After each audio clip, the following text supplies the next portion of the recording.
Hello, my name is Elisabeth Schlegel, and I'm going to discuss risks in almond farming for South Valley Farms, mitigation and recommendation. Welcome to my discussion. Risks are generally divided into four different categories. There are hazard risks, operational risks, financial risks, and strategic risks. In the following, these four risks will be applied to South Valley Farms. I have to be honest, I chose this topic because I just love nuts and almonds.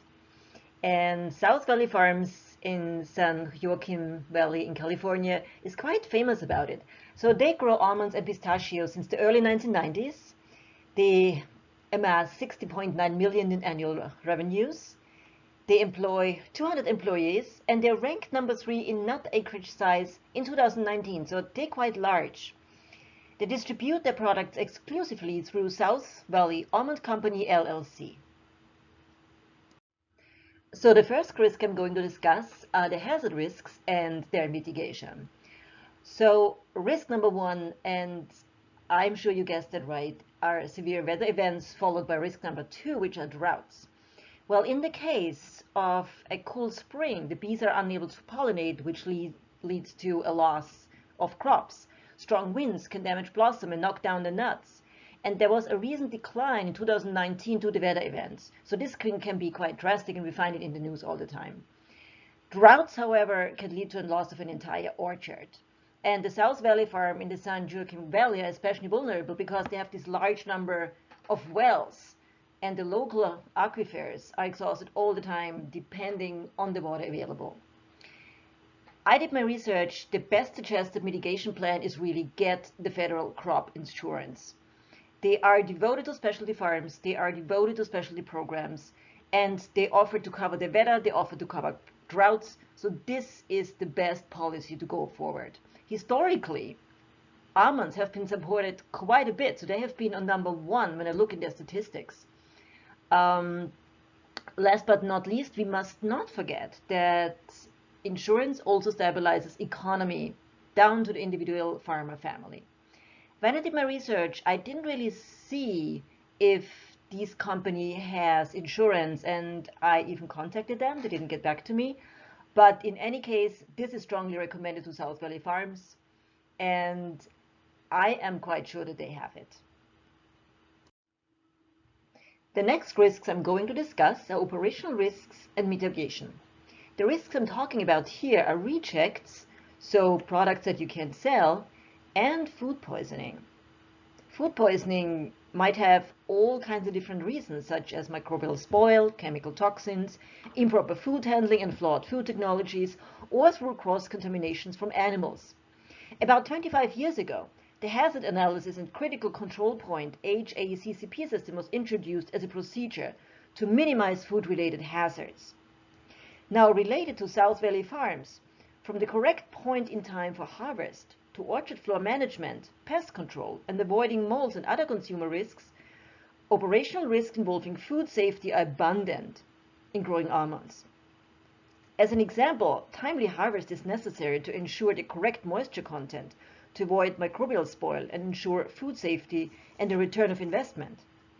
Things like delayed harvest or excessive moisture stockpiling under tarp without temperature control cause microbial spoil and rejects.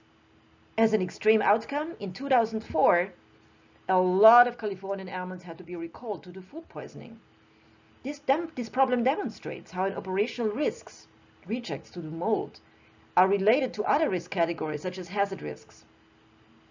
In our case, South Valley Farms devoted an entire webpage to the farm's approach to food safety and traceability of products. How do they mitigate it? In recognition of the importance of the Hazard Analysis and Critical Control Point (HACCP) system, South Valley Farm prides itself for using strict sanitation and hygiene programs employed based on the Food and Drug Administration's Code for Good Manufacturing Practices and other programs. According to the company website, not only is the farm HACCP certified, but recognized and rated superior by many other associations and in international consortia related to excellence in the food industry. This indicates that best business practices are followed and allows the company to advertise traceability of their products back to a single tree. I also would like to propose a second and sustainable strategy, which is education of leadership and employees.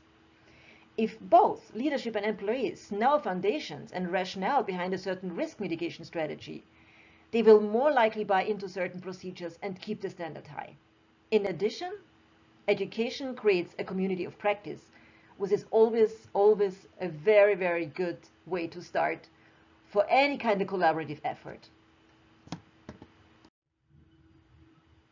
Now, the next risk I'm going to discuss is financial risk and mitigation. Setting up an orchard is actually well published and based on best practices and formulas, such as recommended by the California Department of Insurance or the American Society of Agricultural Engineers, ASAE. Labor, equipment, operating costs, and interest on operating capital are known and feasible. These allows charting the starting cost for an operation. Sure, the involvement of machinery adds up a layer of costs, but this is all set up and well charted out. Now, of course, all these costs should be seen in the light of best practices in the market and in the business. So there are still major risks, such as setting up a business plan or not following a business plan. So diligent operations still has to follow practice. D&P Hoovers, however, published a very low risk credit pre-screen for South Valley Almond Company, LLC, the distributor of South Valley Farm products. In addition, I could not find any data about failure to repay a loan or pending bankruptcy. This is a very good indication, and it looks like a good credit profile, which allows predictions about successful growth of South Valley Farms. Now, no mitigation plan at this point is actually necessary, and it seems that the company really has their business well together. A low-risk credit screen is a very good sign. It is a great indication that business practices are sound. Financial risks are being avoided or leveraged through proper procedures and participating in the business conventions of the field. The low-risk rating also shows intimate knowledge of the market and prudent securing of investments from various reliable sources. Good practices generally include sourcing business consultants and a brain trust as an additional risk mitigation strategy. It also shows that proper business plan is used with key milestones, which is followed, which identifies points in time when equity or debt investments would be necessary.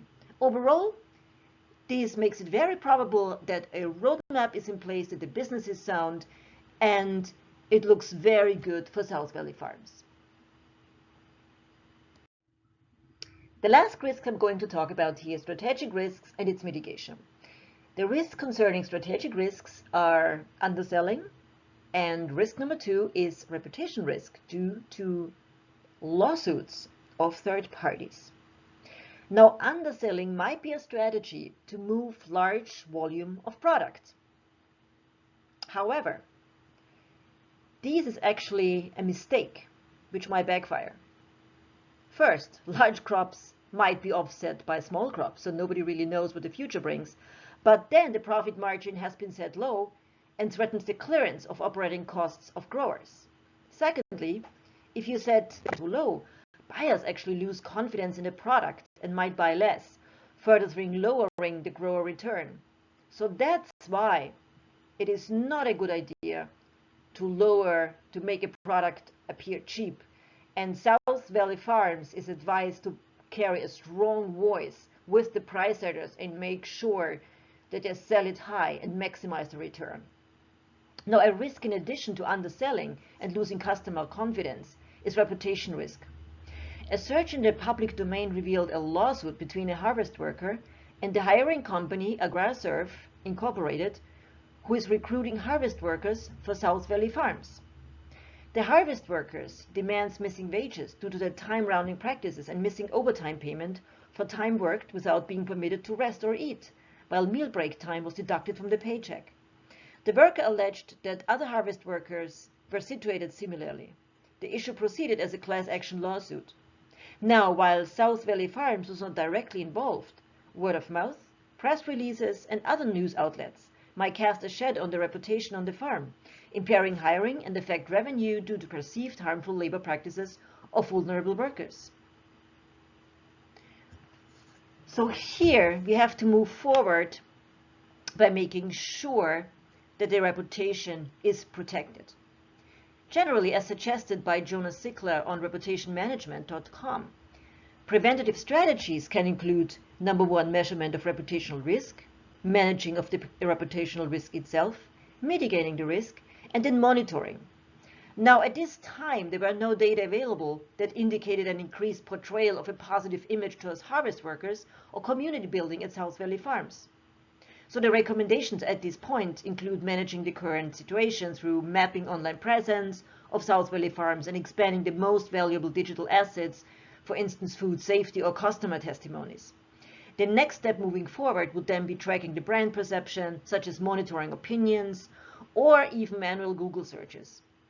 Here's also another opportunity to combine operational risk mitigation with strategic risk mitigation, which is education. Unify and build a community of practice through education for the benefit of the company and include the farm workers. Now let's move what we just learned to the summary. So we can conclude from here, major risk and the mitigation are water events and droughts, for which the mitigation strategy would be crop insurance, and then food safety, for which South Valley Farms does an excellent job in ensuring that they are certified and internationally recognized for great food safety. Another mitigation strategy is leadership and employee education. And last but not least, financial risks and brand reputational risks.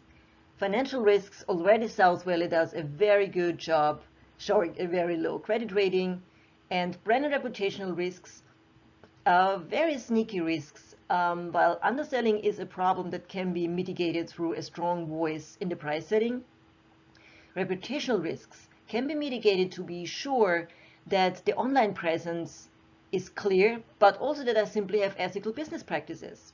And again, education as a great strategy to mitigation operational risks, and strategic risks are great to build a community of practice.